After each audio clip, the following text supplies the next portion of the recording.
Hello everyone, this is Caleb Simpson, and you are watching my 100% walkthrough for The Legend of Zelda Skyward Sword for Nintendo Wii. In the last couple videos, we did some side quests and got the ruby tablet and placed it in the statue of the goddess, which unlocked the Eldin province. So I've just landed in Eldin, and we're going to traverse this whole volcano area and then work our way towards the Earth Temple. As Fi kept telling us, as did I guess that rhymes. No, and just future reference, that is like grammatically correct. You have to say and I. If you say and me, that's incorrect, but English. Anyways, this area is filled with fire, and if you use the iron shield, then your shield will not burn up. But if you still have the wooden shield equipped, you definitely want to swap for the iron shield. If you haven't purchased that yet, you can get it from the bazaar. Several characters mentioned it, and when you went to the bazaar, then Rupin was super, like, animated and stuff like that, so you drew attention to it, so you probably noticed that if you went in there. Anyways, you just want to make sure that you wear the iron shield because you don't want to lose your shield.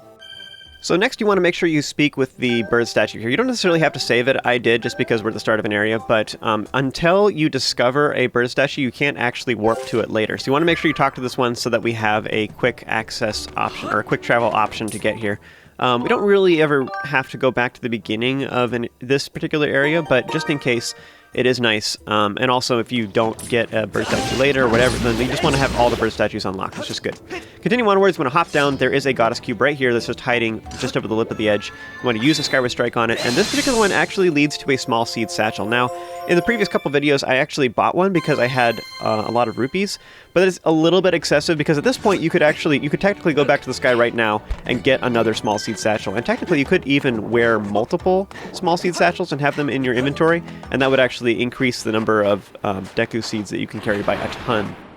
Continuing onwards, we have two new characters. This is Cobble and Lead, and they're both just goofy characters. So this is a new race actually called Mogmas, and they have not been seen in any other Zelda games. As far as I know, I'm not aware of them being anywhere.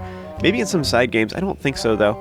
Anyways, Mogmas are goofy. I think they kind of almost take the place of Gorons as far as how Gorons have typically behaved in other Zelda games. I don't know why, like, we literally only have, like, 2 Gorons in the game. Meanwhile, they're like actually super archaeological or whatever. And then these ones are more the goofy ones. Typically, Gorons are a little more humorous or comedic or whatever, but Mogmas definitely take that role in this game. But Mogmas are obsessed with treasure and digging, so they constantly will pop up and give you helpful tips. But they're awesome. I'm going to hop down to this little ledge on the left. There's actually a red rupee in this little alcove, and I think a lot of people actually miss this little chunk of rupees. And as I've explained before, if I end up like missing some rupees throughout the game, like little ones, you could just post it in the comments, but especially if there's a major one like a silver rupee or something like that, I think I know where most of the stuff is, but in case I miss one, just let me know in the comments, and then I'll, people thumbs it up or whatever. That'd be helpful. In this little area, you can optionally jump off to the right. What I did right there was super risky, but I'm pretty confident in my controls and stuff because I played this game a lot, so I knew what to do there. What I actually did is I jumped across holding Z and then jumping forward with A, which is an unusual way of jumping, because I didn't want to rely on the auto jump. I was worried about touching the lava, so I just did a manual jump instead. There's only a couple times in the game where I think that's super useful to hop forward like that. And this is one of those examples, although that's way optional. Going over to that little platform on the right, it just leads to like a little bit of rupees and some optional hearts. So it's nothing really, it's just for extra materials. Now one quick comment about the shield, actually. If you don't want to purchase the iron shield and you just want to have the wooden shield, you don't necessarily have to drop it off the item check. What you can do actually is just unequip it. So you have it in your inventory still, but if you hold down minus and then select it, you'll actually unequip the shield, and then you just won't have a shield that you're currently using, but the wooden shield is still in your inventory, and that way it will not burn if enemies hit you. So that's another option if you don't want to spend the extra time and money on the iron shield. But honestly, it's like 100 rupees, I think, so it's pretty cheap, if memory serves me correctly. So it's not that big a deal. So if you have 100 rupees, you could just purchase it real quick, just so you have the option. It's very useful on some particular enemies, especially in the upcoming temple. Up ahead, you can speak with Quartz here, and he gives you some optional tips on how to use the bombs. It's basically just a refresher on how to like throw and roll stuff, and technically we had a tutorial about this that was optional with Fledge, where he gave us 20 rupees for moving a barrel, and he actually talks about this. And as always with all this kind of stuff, if you're ever confused about the controls, you can just press 2. Now realize with bombs though, they will blow up after a little bit, and they have a certain number of flashes. When this flashing starts flashing faster, then that means it starts pulsing more, then that means that it's about to explode. So usually it flashes like 3 or 4 times, whatever, and then it starts flashing really fast, and then it blows up. So you do have a little bit of time before bad things happen, but just be aware too that if you ever smack a bomb with your sword, it will explode. So just be aware of that. Like if you're near bomb flowers and there's enemies nearby, you could accidentally blow yourself up. So to throw the bombs, all you have to do is like tilt the Wiimote up and then swing it forward. To roll it instead, you tilt the Wiimote down and then swing it forward, and or swing it up, you know, and then this will allow you to roll it. One weird thing to know about it with rolling though too is it does have like a tilt to it. So like while holding the Wiimote down, if you tilt it left and right, it'll actually like curve it. So it's kind of like bowling where you can make it roll a little bit to the left or a little bit to the right. So it's just kind of for fine-tuning, so to speak, but just be aware of it that if you're like holding it a little bit odd or it's uncalibrated, it could tilt really far to the right or really far to the left. It's like a major curveball. So just be aware of that. But all these little alcoves are optional. There is a large red choo-choo that is in one of these edges, and I think those ones even set you on fire, so just be aware of that. And then there's also like some little alcoves that have, there's a volcanic ladybug, I think is what it's called, volcanic ladybug. And there's also a hidden alcove, which I think most people don't know about, but there is, if you look on your map, you'll actually see there's a little like alcove there that's shown, but there's a wall in the way, and if you look at the wall, you'll actually see it's cracked. Now, cracked walls are a thing in like every Zelda game pretty much, but if you see cracked walls, that means you can use bombs on them. So just keep an eye out for cracked walls. I will try and point out all of them. I think I know where most of them are in the entire game, but again, if there's a cracked wall that I miss, please let me know in the comments, and everybody should thumb that up, and it'll be awesome. I didn't have time to talk about this earlier. We have a new enemy in this area called fire keys, and they're just like regular keys, they're just on fire, and if they touch you, they will set you on fire, and you'll continually take damage. So what you want to do is either do, I think spin attacks will take care of it, otherwise you can roll to put out the flames as well. So you do that by dashing and then shaking the nunchuck. Up ahead, you want to make sure you save at the owl statue to activate it, that way we can warp back here later. Off to the left, there is an optional alcove you can go into, however, there is some cracked blocks here. I always forget about this. You want to pick up the nearby bomb flower and then roll it into the alcove, and this will allow it to break the blocks. If you start rolling in there too soon, then the explosion will hit you and you'll take damage. I guess I didn't really mention that before earlier, but you can totally kill yourself with bombs. Inside this little optional area, there is a chest containing 20 rupees, which is awesome, and I think I accidentally scared away most of these dung beetles, or Eldin rollers, that's what they're called. So why did these guys even do this anyways? If there's some like bug nut out there, I guess, that is, do you know why they do this, the dung beetles? Is it for making nests or something? I don't know why they roll their poop around. Bugs are weird. You want to continue onwards and then hop up here, and continuing on with more optional, better optional stuff, we have a goddess cube, which you can Skyward Strike to create a chest up in the sky that leads to 100 rupees, and it's between Bamboo Island and Beetles Island, so we'll get that here later. So I didn't really talk about this super thoroughly earlier, but Led and Cobble earlier were saying that there's a bunch of Bokoblins here. They're calling them red creeps. All these Mogmas are calling them that. So the red creeps have invaded their territory, and they don't like it at all. So you can optionally speak with this Mogma here named Mirko, and he is explaining that another character just went past who is also dressed kind of funny and looks sort of similar to you. So it's probably another Hylian, which is a good sign. So this is a good indication that it's probably Zelda. However, he goes on to say that this character is wearing a lot of black, which is unusual, and Zelda does not wear black, so probably not Zelda, but some other emo character. Anyway, it says that the black garbed figure jumped into that little volcano area, and unfortunately we can't jump quite that far ourselves. You want to continue onwards, and there's actually a new enemy here called a Pyrup. Now, these cute little guys are actually after murder, so you don't want to have that happen. Now there is some bomb flowers nearby, and you can actually, like, if you stand far enough back, you can actually throw the bomb into the alcove when it's not on fire, but that doesn't actually matter. You can actually kill them because you can use the bomb explosion and roll it like near them. It doesn't have to actually touch them. The explosion will kill them as long as it's close enough. So as long as you roll it like really close to the entrance, so you kind of like aim like in between the edge of the entrance and the fire, and then when the bomb hits the fire, it will immediately explode. Up ahead, we have some Bokoblins. The first one has a bandana, and those ones always have a monster horn, so you want to defeat it quickly if you don't want to deal with the other Bokoblins, otherwise it will summon two of its friends. So up ahead, we have some Pyrups, and these guys, they defend themselves in these little skulls, but something to know about these skulls is sometimes the top is open, and sometimes the front is open, but if the front has all these little, like, claws in front of it, so to speak, then you can't roll a bomb into it, but they can still breathe fire out of it. So these particular ones are only vulnerable from the top, so you need to throw a bomb through the top. Now, unfortunately here, I was too close to the explosion and it blew up the other bomb flowers. Just again, like I was saying before, if you smack them with your sword or any other item, they could explode. So you just want to be careful. Now, to take care of these Pyrups, you may want to actually like move forward to taunt them into breathing fire, and then while they're distracted for a little bit doing that, then you can actually throw a bomb into them. So you might want to like taunt them into making them attack first. This next little area is optional. You don't have to run up here, but if you go up to the left, you can do a couple different things. There's some skulls here, and I think this is kind of interesting. Like here, the Mogmas were talking about how the red creeps are invading their territory and stuff like that, making it sound like the Bokoblins have not been here before. And yet, we have all these skulls around that you can smack to get hearts and stuff, and those look like Bokoblin skulls, which is kind of weird. It makes it seem like Bokoblins have been here for a while. Either that or the Mogmas are really fighting back. I don't know. In this little hut, you can use the stool to regenerate your health, and I actually think there's typically a volcanic ladybug. I keep wanting to say volcanic butterfly. Everything's a butterfly to me. We have starry butterflies and volcanic butterflies. Anyways, up ahead we also have another Pyrup. Now this is what I was talking about earlier. There's a couple different types of like bones that the Pyrups will use. Some of them you can throw in through the top, and other ones you have to defeat them from the front. So these are ones you can roll your bombs into. And here I was trying to show the tilt there. That did not work though. But you can tilt a little bit with the Wiimote to like angle your throw a little bit just to get some fine tuning on it. But generally if you just hold it straight and then you can strafe back and forth with your analog stick, it works a little bit better. So you didn't actually have to collect all of the optional rupees, and you can technically just run past all the Pyrups. They actually take a little bit to like rotate to start attacking you anyways, so you can totally run past them. But anyways, I defeated them just to show. But up ahead there is a ledge here that has a piece of heart, and that's why we came up here. Now if you've been following along with me, this is our 6th one total, so that means we're halfway towards creating another heart container, which is awesome. Now before you jump down, there is actually some rupees you can get. I'm just pointing it out here because you can see it really good from up here. But use the beetle to grab this rupee, and then off to the right there's actually a red rupee. That's the one we really want.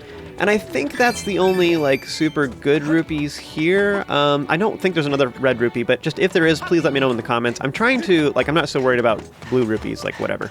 But the red rupees I feel like are worth getting. But in particular if there's like a silver rupee, I think those were the only notable ones in that particular little alcovey thing.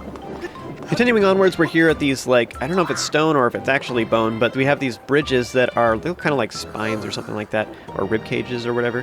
But you want to run across these because if you just walk, then you will not make it in time and you'll actually touch the lava and take damage. But up ahead we have a new enemy, or a new Mogma, excuse me. This Mogma is named Zank, and he is explaining that there were red creeps that were coming up from the little volcano thing in the center, and so they were getting out, so they plugged this little hole so that that area filled up with lava. And he just warns you to stay away from that plug and not touch it. Now, this looks like it's funny looking, so it's probably something we can interact with. So what you want to do is you want to use a bomb flower. Now, unfortunately, we do not have a bomb flower on this side. We do have one across the way. Now, this is actually one of those areas where you need to use the rolling function, and this is the point in the game where you're actually required to roll an object. And I think there's only a couple other times where you're required to roll in the game, but I think this is one of the only times where you're actually required to do it. So if you weren't paying attention to the controls, even though like they have a Mogma back at the Bomb Flowers who explains how to do that, and Fledge explained how to do it too, a lot of players actually did not realize that's what they had to do at this point.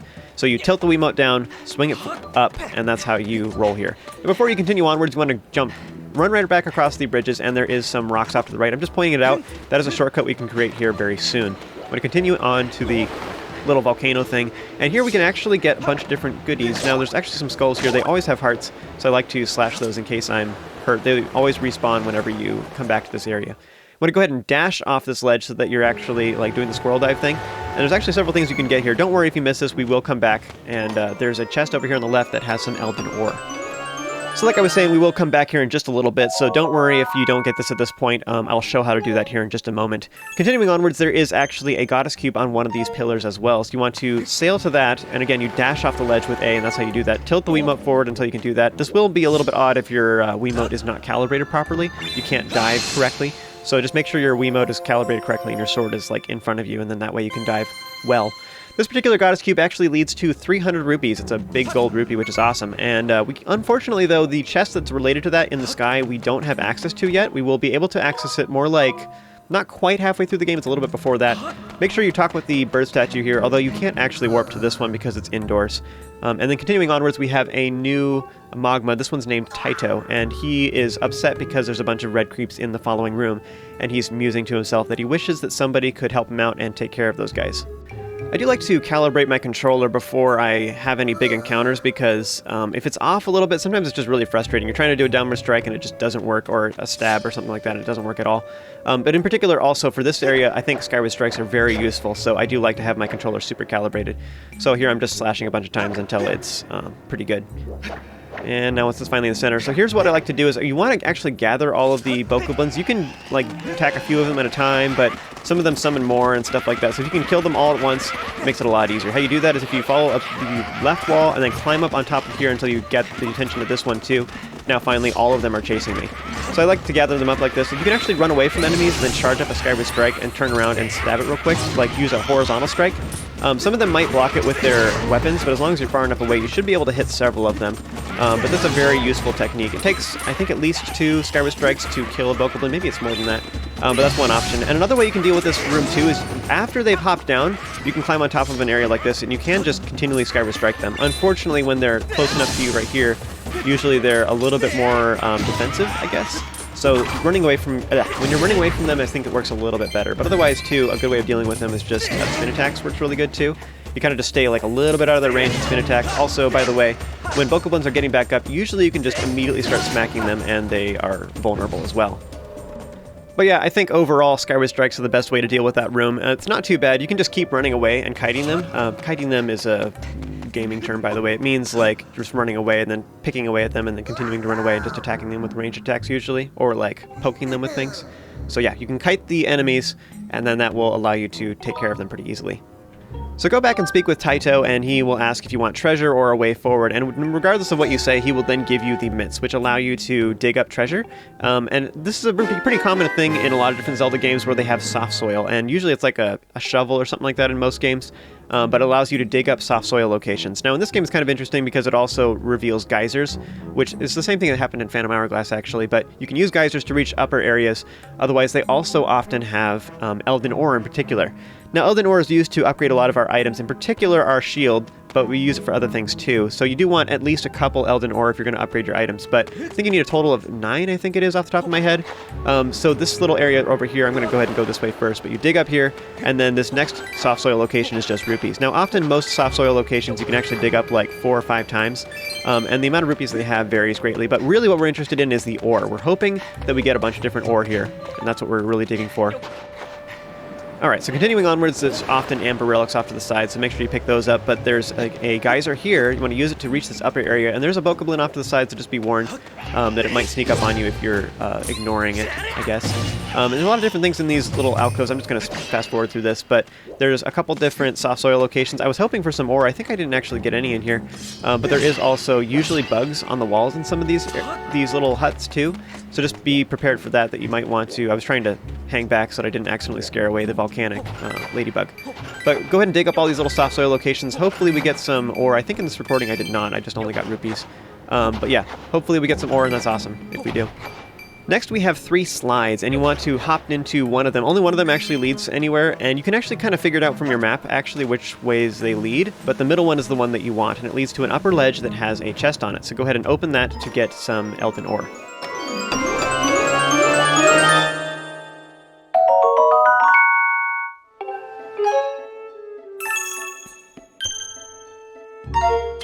Before you continue onwards, there is actually one more little goodie we can get. There's another soft soil location also in this room, and this leads to another upper area where there's another soft soil location, and this actually has a bunch of stuff in it. Now this one often has a lot of rupees and ore in it. I think, yeah, I only got 1 ore for this one, but yeah, it's just a good one to get because the amount of rupees you get here is awesome. So that was all the goodies that were in this little previous area with the Bokoblins. You can go speak with Taito if you want to, there's no reason to. But before we continue onwards, I'm going to show some remaining goodies back here, and as I explained earlier, I was going to show how to get that Goddess Cube and that chest in case you missed it. So here's how you do that. You hop over here to this far side, and there's actually a giant air geyser thing that'll take you back to the surface. From here, you can actually just circle around and re-enter the volcano the same way we did the last time. And again, if you got hurt, you can always smack these skulls here that are up on this little ledge. They always have hearts in them, so you can use that to fill up on your life a little bit. Now, as always, though, as I explained before, you always want to dash off a ledge with A in order to do the little swirl dive thing, so you can actually direct your fall. Otherwise, if you just kind of hop off without dashing with A, then it will actually mess it up, and you'll just kind of hop down without being able to direct your fall.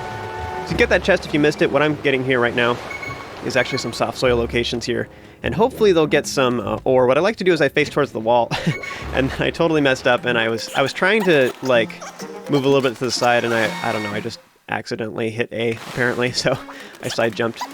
Whoops! So if that happens, just circle around and do the same thing again. And what I was trying to do is I was trying to face towards the wall because I wanted to make sure that if any ore popped out, that it was still on the platform. If you aim towards the edges, sometimes with soft soil locations, sometimes the ore will like jump off the edge, and it just makes me nervous. So that's all the goodies in this previous area. So I'm continuing onward, and we're going to hop back into the air geyser, and this time we're taking the path off to the right. And if you continue onwards, there's actually a soft soil location up here, upcoming on the left, and this actually does not lead to treasure, but instead leads to a Mogma talking about treasure. I actually don't know this particular Mogma's name. I think you can just Z-target him and then ask Phi for the names of any characters in general. So that's a thing. He's just letting you know that you can dig up soft soil to hopefully find Eldin ore in particular, and I already explained that pretty thoroughly in the last couple minutes, but this is probably one of the first soft soil locations that players will dig up, so they're likely to encounter this guy. They actually, it's like a little subtle developer thing where they had the fire off to the right, so you go off to the left, you see a soft soil, so a lot of players are likely to see this tip. So you don't actually have to go inside every alcove to see what's in there. You can actually just look with seeds. That's another option too. This particular soft soil location always has hearts, so it's not really all that exciting, but you can go ahead and dig in there if you like to. And something I like to do is I actually, rather than crawling normally, what I do is I'll roll with A, so you just dash and then shake the nunchuck and you can roll in there immediately. It's a lot faster, so I like doing that a lot. Now these Pyrups, again, how you defeat them is you can use a bomb and then throw it kind of in between the entrance, the side of the entrance, and the flame, and then as soon as it touches the flame, it'll blow up. And as long as it's you're doing it right there on that edge, then it will actually blow them up with the radius of the explosion will kill them. Now, if you look on your map, you'll notice that there is actually an alcove that has a slightly darker outline. This is to draw attention to it if you're looking at your map, but if you go to there, you'll see that the wall is actually flesh. However, the wall itself has a crack in it, and as I explained before, every time you see a cracked wall, you want to blow it up with bombs. So do so, and open this chest to get a silver rupee, which is worth 100, which is awesome! So in order to continue onwards, you just need to defeat more Pyrups off to the right, and so there's a couple different Pyrups that are in your way, but just this straight path is all you really have to do. So just grab the bomb flower. I like to position myself well ahead of time so I can just pick up the bomb behind me and then continue on over here. And again, all you have to do is just aim the bomb so it's right at the side of the entrance of these holes, and that's how you defeat the Pyrup. Once the bomb comes in contact with the flame, it'll blow up. You don't have to worry about actually throwing it in there at all. So that straight path is how you get through there. Now, I don't think there's any more goodies inside the little alcoves with the Pyrups. There might be some more soft soil. I think most of those all lead to hearts, but if I'm missing something important, let me know in the comments, especially soft soil that could potentially lead to Eldin ore, but I think that's it. I got all the goodies. Continuing onward, there's several soft soil locations here that can potentially have ore. I actually got pretty unlucky with all these, actually. A lot of them just only had green rupees for me, but usually I get several Eldin ore right here. So when you're done playing in the dirt, go ahead and dig up this middle soft soil location, which creates an air geyser, which allows us to get out of here. Now this takes us to a different location than we've been to previously, so we can continue onwards. You want to run forward, and there's actually a new Mogma here named Knackle, and he is explaining that he just saw a black garbed figure jump across this gap. So once again, black garbed figure can jump really high. This is the second time we've heard of this person jumping really far, which is quite the handy thing. Her auto jump is apparently better than ours. Now, before you continue onwards too much, there is actually a shortcut we can create. I mentioned this earlier, but there was some rocks that were blocking our path before. We didn't have access to bombs, but from this side, you can actually blow it up with the nearby bomb flower. So, recommend you pick this up and blow up the rocks just here to the right. This creates a shortcut back to that area, just past the, bone bridge thing that we rolled the bomb across. So this leads back over here, so you don't actually have to go through that volcano again. If you want to get through here, you can now use this shortcut. So that's awesome.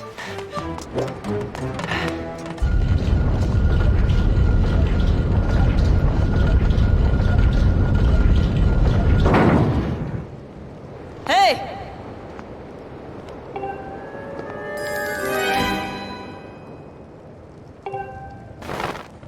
So we will learn more about this character here in the next little while, but continuing onwards, there is some bomb flowers off to the left. Unfortunately, we can't quite reach these rocks right here, so we can't blow this up and make a shortcut. We're going to have to blow that up with another set of bomb flowers on the other side later. Continuing on to the right, there is some more soft soil, and hopefully you find some Eldin ore here. I've honestly had, pretty bad luck so far. I have not gotten any ore practically at all, except from chests. I checked for one. I think I dug up one so far. But anyways, continuing onwards, you want to go ahead and save at the bird statue if you like, and then join me for the next video where we'll continue climbing Eldin Volcano.